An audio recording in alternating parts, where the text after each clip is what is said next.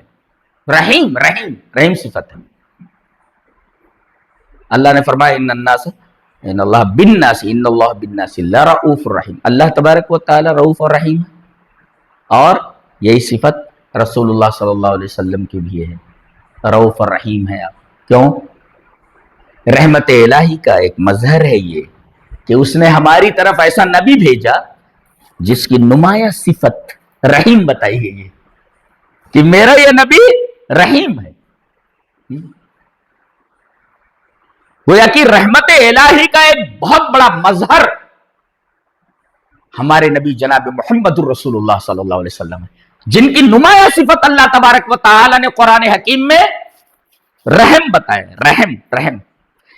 اور اللہ تبارک و تعالی کے رحم کی وجہ سے، رحمت کی وجہ سے آپ کے اندر یہ نرمی اور رحم آیا. فَبِمَا رَحْمَةٍ مِّنَ اللَّهِ لِنْتَ لَهُمْ. اللہ تبارک و تعالیٰ کی رحمت کی وجہ سے آپ نرم ہو گئے ہیں.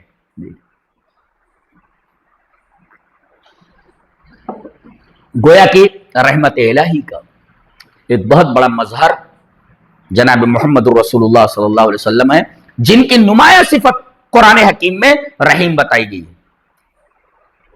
تو فَهُوَ الرَّحِيمُ فِي دَعْوَتِهِ وَأَخْلَاقِهِ وَهُوَ الرَّحِيمُ مَعَ أَصْحَابِهِ.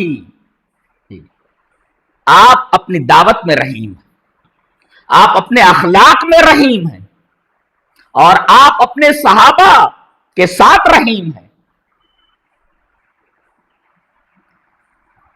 اور آپ تمام عالمین کے لیے، تمام عالم کے لیے رحیم ہیں. وما ارسلناک الا رحمتا للعالمین. آپ کی نمایاں صفت الرحیم. فهو الرحیم فی دعوتہ، اپنی دعوت میں آپ رحیم، واخلاقہ، اپنے اخلاق میں آپ رحیم، مع صحابہ، اپنے صحابہ کے ساتھ رحیم، اور تمام عالمین کے ساتھ آپ رحیم. وما ارسلناک الا رحمتا للعالمین.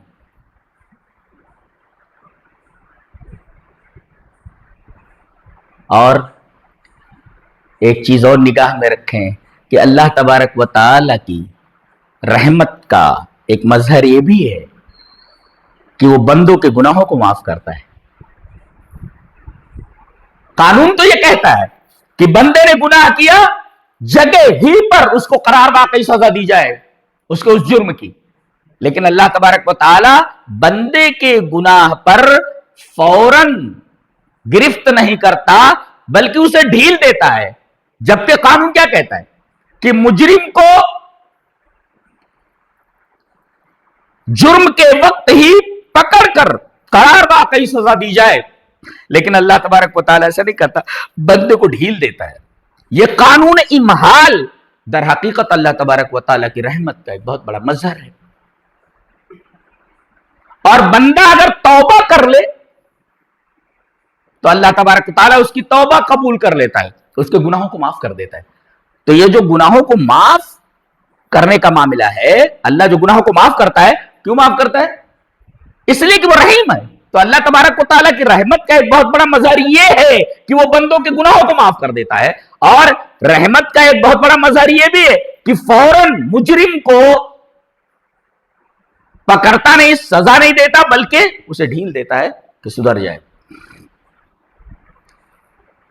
اور یہ ایسی صفت ہے، اللہ نے فرمایا کتب علی نفسی الرحمہ، اللہ تبارک و تعالی نے رحمت کو اپنے اوپر فرض قرار دے لیا ہے.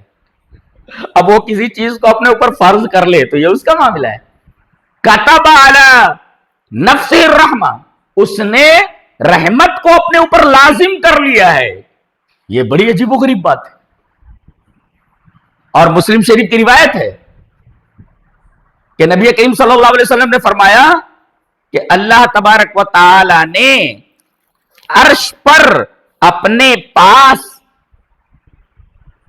یہ لکھ کر رکھ دیا ہے، کیا؟ ان رحمتی تغلب غضبی، میری رحمت میرے غضب کے اوپر غالب ہے.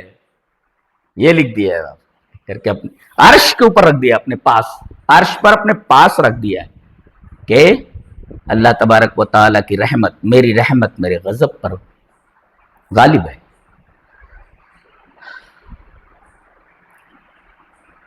امام عبد الرحمن السعدی رحمہ اللہ نے ایک بہت پیاری بات کہی ہے. قال الشیخ عبد الرحمن السعدی ان رحمت العبد للخلق من اکبر الاسباب التي تنال بها رحمت اللہ. بندے کا مخلوق پر رحم کرنا اللہ کی رحمت کے حصول کا سب سے بڑا سبب ہے. کون نہیں چاہتا کہ اللہ میرے اوپر رحم کرے؟ ہاتھ اٹھا کر یہی تو کہتا ہے میرے رب میں قابل رحم ہوں, میرے اوپر رحم فرما. میں قابل رحم ہوں, میرے اوپر رحم فرما. کون نہیں چاہتا کہ اللہ تبارک و تعالی اس کے اوپر رحم کرے؟ عبد الرحمن سعدی فرما رہے ہیں اگر تم اللہ تبارک و تعالی کی رحمت کا مستحق بننا چاہتے ہو تو مخلوق کے اوپر رحم کرو. جی اس لیے کہ ان رحمت العبد للخلق من اکبر الاسباب التي تنال بها رحمت اللہ, کہ مخلوق پر اللہ کے بندوں پر رحم کرنا یہ سب سے بڑا سبب ہے اللہ تبارک و تعالی کی رحمت کو پانے کا.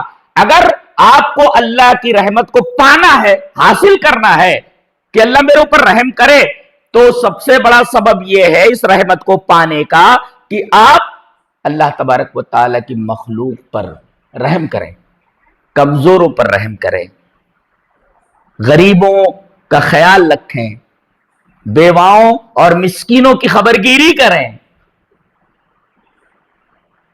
اور جتنا زیادہ آپ مخلوق کے اوپر رحم کریں گے آپ اتنا زیادہ اللہ تبارک و تعالیٰ کی رحمت کے اور اس کے رحم کے مستحق ہوتے جائیں گے. گویا کہ اللہ تبارک و تعالیٰ کی رحمت کے حصول کا سب سے بڑا سبب یہ ہے کہ بندہ بندوں کے اوپر, اللہ کے بندوں کے اوپر, اللہ کی مخلوق کے اوپر رحم کرے.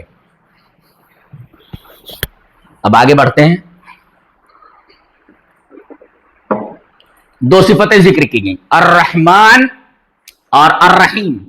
ان دونوں صفتوں کے درمیان کیا ربط ہے؟ ان دونوں میں کیا فرق ہے؟ جواب اس کا یہ ہے کہ الرحمن اسم خاص باللہ تعالی. یہ الرحمن ایسا اسم ہے, ایسی صفت ہے جو صرف اللہ کے لیے خاص ہے, کسی انسان کے اوپر اس کا اطلاق نہیں ہو سکتا. ولا يصح ان يطلق على غیرہ اے لا یتسمى به غیرہ, یعنی یہ ایسی صفت ہے جو اللہ تبارک و تعالیٰ کے ساتھ خاص ہے, کسی اور کو رحمان نہیں کہا جا سکتا. رحمان کا اطلاق کسی کے اوپر صحیح نہیں ہے, رحمان کا اطلاق صرف اللہ کے اوپر ہوگا. اور رحیم یہ تو اللہ تبارک و تعالیٰ نے بندوں کے لیے بھی کہا ہے, اپنے رسول کے لیے کہا ہے. تو رحیم کا اطلاق بندے کے اوپر بھی ہو سکتا ہے, لیکن رحمان کا اطلاق اللہ کے علاوہ کسی کے اوپر نہیں ہو سکتا. یہ الرحمان اور رحیم کے درمیان ایک فرق ہے کہ الرحمان یہ ایسی صفت ہے جس سے غیر اللہ کو موسوم نہیں کیا جا سکتا, اور الرحیم یہ اللہ کے علاوہ دوسروں کے اوپر بھی اس صفت کو بولا جا سکتا ہے. اور دوسرا فرق یوں سمجھ لیں کہ رحمان یہ اللہ تبارک و تعالیٰ کی صفت ذاتیہ ہے, اور الرحیم یہ اللہ تبارک و تعالیٰ کی صفت فعلیہ ہے. جی, اور صفت ذاتیہ کا مطلب ہوتا ہے جو اس کی ذات سے کبھی منفک نہ ہو. جی, اور رحیم صفت فعلیہ, اس کا مطلب کیا ہے؟ یہ فعل سے متعلق ہے اور رحمت سے متعلق ہے مرحوم کے ساتھ. اس کی تشریح ہم آگے کریں گے. علامہ ابن قیم رحمہ اللہ نے بدائع الفوائد کے اندر اس سلسلے میں جو بحث کی ہے وہ میں آپ کے سامنے رکھ دوں. قال ابن القیم رحمہ اللہ ان الرحمن دال علی الصفۃ القائمۃ به سبحانہ و تعالی والرحیم دال علی تعلقها بالمرحوم فکان الاول للوصف والثانی للفعل فالاول دال ان الرحمۃ صفته والثانی دال علی انه یرحم خلقه برحمته. جی خلاصہ یہ کہ ابن قیم فرماتے ہیں کہ رحمان یہ اللہ تبارک و تعالیٰ کی صفت قائمہ پر دلالت کرتا ہے، اور رحیم یہ اس کی رحمت کا مرحوم کے ساتھ جو تعلق ہے اس کے اوپر دلالت کرتا ہے، اس تعلق پر دلالت کرتا ہے. یعنی اللہ تبارک و تعالیٰ کی رحمت کا جو تعلق مرحوم کے ساتھ ہے، جس کے اوپر رحم کیا جائے، تو مرحوم کے ساتھ صفت کا جو تعلق ہے یہ صفت فعلیہ ہے. اور واضح طور پر پہلا یعنی الرحمن یہ دلالت کرتا ہے، یہ بتاتا ہے کہ ان الرحمت صفتہ، کہ رحمت یہ اللہ کی صفت ہے. اور یہ الرحیم یہ دوسرا الرحیم دال علی انہ یرحم خلقہ برحمتی، یہ الرحیم یہ صفت یہ دلالت کرتی ہے کہ اللہ اپنی مخلوق کے اوپر رحم کرتا ہے اپنی رحمت کی وجہ سے. جی یہ مطلب ہے اس کا. ایک فرق اور یہ علماء نے بتایا ہے کہ الرحمن یشمل رحمت الدنیا للجمیع، کہ رحمان یہ دنیا کی رحمت پر دلالت کرتا ہے. یعنی رحمان کی صفت یہ بتاتی ہے کہ اللہ دنیا میں سب کے اوپر رحم کرتا ہے. جی مومن ہو، کافر ہو، فرما بردار ہو اس کا، نافرمان ہو اس کا، کوئی بھی ہو، کائنات کا ذرہ ذرہ اس کی رحمانیت کے رحم سے دبا ہوا ہے. اور میں یہ کہوں تو بے جانا ہوگا کہ اگر کائنات کے کسی ذرے سے اللہ تبارک و تعالی کی رحمت کی چادر کھینچ لی جائے تو اگلے لمحے اس ذرے کی بقا کی کوئی گارنٹی نہیں دی جا سکتی. گویا کہ رحمان کی رحمانیت کی صفت رحمت کے تلے کائنات کا ذرہ ذرہ دبا ہوا ہے. تو گویا کہ رحمان کا مطلب یہ ہر ایک کے اوپر رحم کرنے والا، مومن کے اوپر، کافر کے اوپر، فاسق کے اوپر، فاجر کے اوپر، سب کے اوپر رحم کرنے والا، کائنات کے ذرے ذرے پر رحم کرنے والا. اور رحیم کا مطلب ہے والرحیم یختص برحمت الآخرۃ للمؤمنین، اور رحیم کا مطلب کہ آخرت میں اللہ تبارک و تعالی صرف مومنین پر رحم کرے گا. تو گویا کہ الرحمن یہ اللہ کی صفت عامہ ہے اور الرحیم اللہ تبارک و تعالیٰ کی صفت خاصہ ہے. رحمان سب کو شامل ہے، رحمان عام ہے اور رحیم خاص ہے. جیسا کہ اللہ تعالیٰ نے فرمایا وَكَانَ بِالْمُؤْمِنِينَ رَحِيمًا، وہ مومنین کے اوپر رحیم ہے. جی تو کہ رحمان ہے مومن اور کافر دونوں کے اوپر رحمت کرنے والا ہے، اور رحیم ہے صرف مومن کے اوپر رحم کرنے والا ہے. گویا کہ رحمان عام ہے، صفت عامہ ہے، اور الرحیم صفت خاصہ ہے، یہ خاص ہے مومنین کے ساتھ. ایک عجیب نکتہ ہے کہ کلمہ رحمان، یہ لفظ رحمان جو ہے یہ قرآن حکیم میں 57 بار آیا ہے، 57 ٹائمز. اور عجیب بات یہ ہے کہ الرحیم بالکل اس کا ڈبل 114 بار آیا ہے. 57 کا ڈبل کیا ہوتا ہے؟ 57 114. یہ بڑی حیرت انگیز بات ہے کہ لفظ رحمان، کلمہ رحمان پورے قرآن حکیم میں 57 بار آیا ہے، اور کلمہ رحیم، صفت رحیم، یہ پورے قرآن میں 114 بار آئی ہے، جو 57 کا این ڈبل ہے. کتنی عجیب بات ہے، اتنا زبردست کیلکولیشن.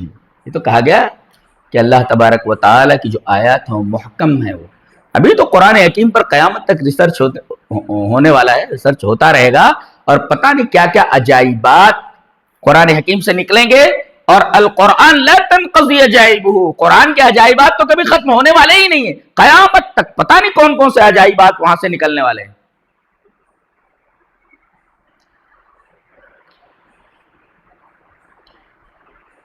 رحمان اور رحیم میں علماء نے ایک اور فرق بتایا ہے کہ الرحمن یدل علی سعۃ رحمت اللہ، یعنی یہ رحمان اللہ تبارک و تعالی کی رحمت کی وسعت کو بتاتا ہے کہ کتنی وسیع ہے اس کی رحمت جی۔ اور والرحیم یدل علی ایصالھا لخلقہ، اور رحیم یہ بتاتا ہے کہ اس کی رحمت اس کے مخلوق تک پہنچانا ہے جی۔ تو الرحمان کے اندر اللہ تبارک و تعالیٰ کی رحمت کی وسعت کو بیان کیا گیا ہے، اور الرحیم کے اندر اللہ تبارک و تعالیٰ کی رحمت کے پہنچانے کو مخلوق تک، کہ اللہ تبارک و تعالیٰ کی رحمت مخلوق تک پہنچ رہی یہ بتانا ہے۔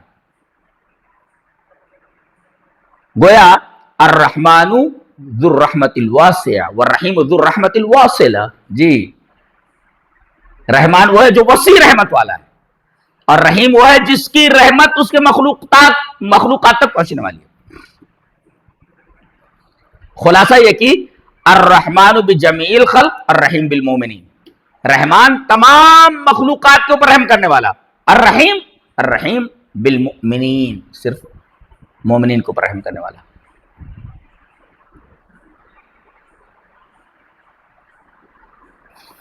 یہاں ٹھہر کر ایک اور نقطے کی طرف اشارہ کر دیں کہ ایک ہے محبت اور ایک ہے رحمت، تو رحمت اور محبت میں کیا فرق ہے؟ ما الفرق بین الرحمت والمحبہ؟ جواب اس کا یہ ہے کہ رحمت جو ہوتی ہے وہ بلا عوض ہوتی ہے، بلا عوض ہوتی ہے، اس کا کوئی مقابل نہیں ہوتا کہ آپ کچھ دے تب آپ کے اوپر رحم کیا جائے، نہیں، رحمت بلا عوض ہوتی ہے، فیضان محض ہے یہ اللہ تبارک تعالیٰ کی طرف سے، اس کا عوض نہیں ہوتا، رحمت بلا عوض ہوتی ہے۔ اور محبت میں قابلیت فعل کا لحاظ ہوتا ہے، نہیں سمجھے؟ اللہ نے فرمایا رحم تو سب کے اوپر کرتا ہے لیکن ان اللہ یحب المتقین، اللہ تبارک و تعالیٰ کی محبت جو ہے یہ صرف متقین کے لیے ہوتی ہے۔ ان اللہ یحب المتقین، خلاصہ یہ کہ اللہ رحم سب کے اوپر کرتا ہے مگر محبت سب سے نہیں کرتا، یہ خلاصہ ہے اس کا۔ پورا قرآن آپ پڑھ جائیے، آپ کو پتا چلے گا کہ اللہ تبارک و تعالیٰ رحم سب کے اوپر کرتا ہے اس لیے کہ وہ رحمان ہے، لیکن محبت سب سے نہیں کرتا۔ کس سے محبت کرتا ہے؟ جو محبت کے قابل ہوں۔ رحمت تو بلا عوض ہوتی ہے، لہذا سب کے اوپر رحمت کرتا ہے وہ، لیکن محبت سب سے نہیں کرتا۔ رحم سب کے اوپر کرتا ہے، رحمت سب کے اوپر کرتا ہے مگر محبت سب سے نہیں کرتا۔ محبت کرنے کے لیے وہ محبت کے لائق ہونا چاہیے، محبت کے قابل ہونا چاہیے۔ اللہ نے فرمایا ان اللہ یحب المتقین، اللہ متقین سے محبت کرتا ہے۔ پتہ یہ چلا کہ متقین اس قابل ہے کہ اللہ ان سے محبت کرے جی۔ تو گویا کہ یہ تقوی یہ قابل بناتا ہے متقی کو کہ اللہ اس سے محبت کرے۔ تو اللہ رحم سب کے اوپر کرتا ہے مگر محبت سب سے نہیں کرتا۔ ان کے اندر قابلیت ہونی چاہیے، وہ قابلیت اگر پائی گئی، وہ صفت پائی گئی تو اللہ تبارک و تعالیٰ محبت کرتا ہے، ورنہ محبت سب سے نہیں کرتا۔ تو گویا کہ رحمت کے لیے کسی قابلیت کی ضرورت نہیں ہے، وہ بلا عوض ہے، لیکن محبت کے لیے محبت کے لائق ہونا ضروری ہے۔ جیسے یہاں ان اللہ یحب المتقین کہا گیا کہ متقین وہ محبت کے لائق ہیں اس لیے کہ وہ اللہ سے ڈرتے ہیں، ان کے دلوں میں تقوی ہے۔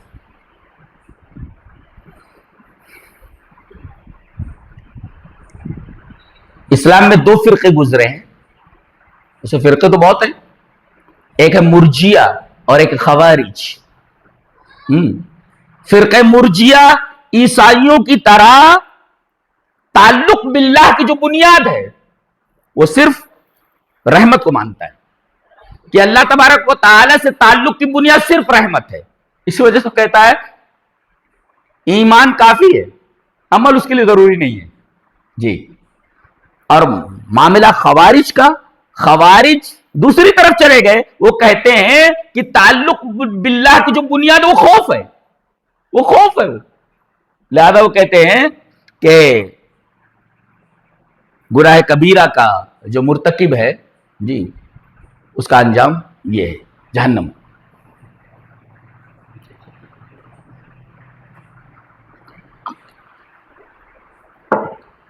تو گویا کہ فرقہ مرجیہ کے نزدیک تعلق باللہ کی بنیاد امید ہے، رجا، اور خوارج کے ہاں تعلق باللہ کی بنیاد خوف ہے. جبکہ میں نے بتایا کہ 3 ضروری اجزاء ایک ساتھ موجود ہونے چاہیے تعلق باللہ کے لیے، تب اللہ تبارک و تعالی سے بندے کا تعلق مکمل صحیح ہوتا ہے، صحیح طریقے سے استوار ہوتا ہے. محبت اور رحمت میں ایک اور فرق ہے. کیا؟ کہ محبت کو اللہ اور بندے دونوں کی طرف منسوب کیا جا سکتا ہے. جی، محبت کو منسوب کیا جا سکتا ہے اللہ کی طرف، اور محبت کو منسوب کیا جا سکتا ہے بندے کی طرف.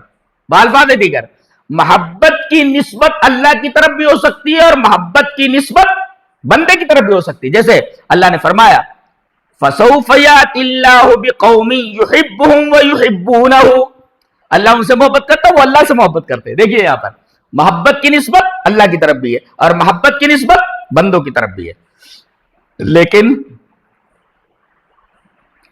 رحم کے اندر یہ نسبت دونوں طرف نہیں ہو سکتی. جی، کہ اللہ بندوں پر رحم کرتا ہے یہ تو ٹھیک ہے، لیکن بندے اللہ پر رحم کرتے ہیں ایسا نہیں کہا جا سکتا. جی، تو محبت اور رحمت میں ایک فرق یہ ہے کہ محبت کی نسبت اللہ اور بندے دونوں کی طرف کی جا سکتی ہے، لیکن رحمت کی نسبت اللہ اور بندے کی طرف نہیں کی جا سکتی، دونوں کی طرف. کہ اللہ بندے کے اوپر رحم کرتا ہے یہ تو ٹھیک ہے، لیکن بندہ اللہ کی طرف، اللہ کے اوپر رحم کرتا ہے یہ تو صحیح نہیں ہے. اور یہ بھی نقطہ معلوم ہوا اس بحث سے کہ رحمت اصل ہے اور محبت اس کی فرع ہے. تفسیر سے تعلق قائم کرو تب یہ تمام چیزیں، یہ دقائق اور یہ تمام چیزیں سمجھ میں آئیں گی.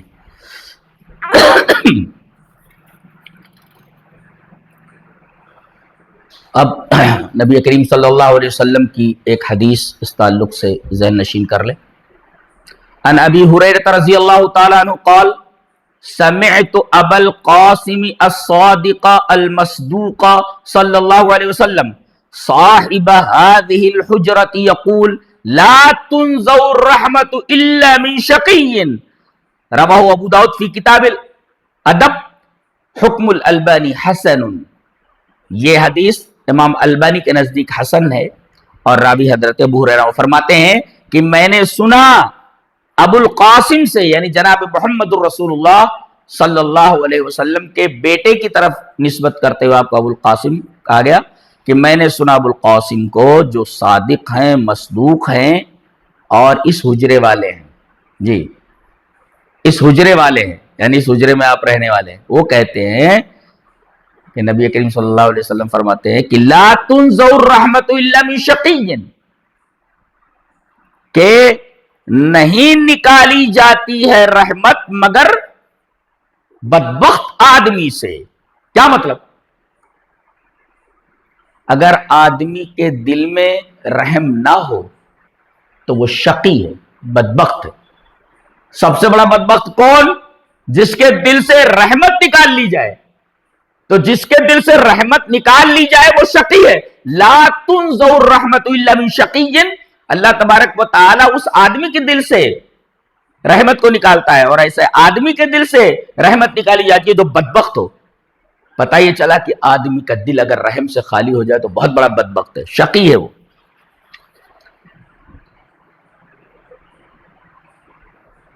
اور اس حدیث کی وضاحت اس حدیث سے ہو جاتی ہے.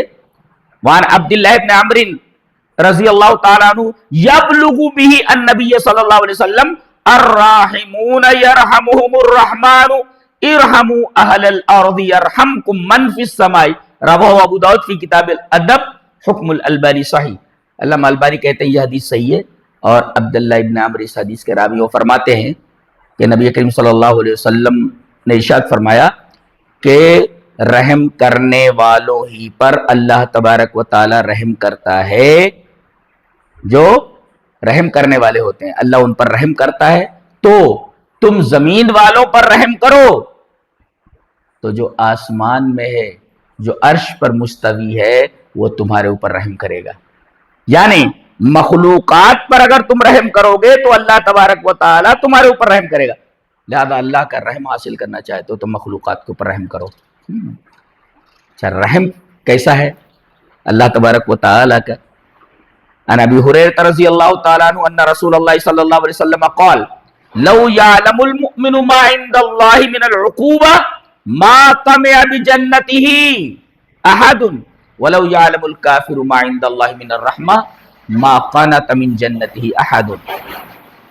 حضرت ابو ہریرہ فرماتے ہیں کہ رسول اکرم صلی اللہ علیہ وسلم نے ارشاد فرمایا، اگر مومن کو یہ علم ہو جائے کہ اللہ کے پاس سزا کیا ہے تو کوئی شخص جنت کی امید ہی نہ رکھے، اور اگر کافر کو یہ پتا چل جائے کہ اللہ کے پاس رحمت کتنی ہے، کس قدر ہے، تو کوئی ایک بھی کافر اس کی جنت سے مایوس نہ ہو۔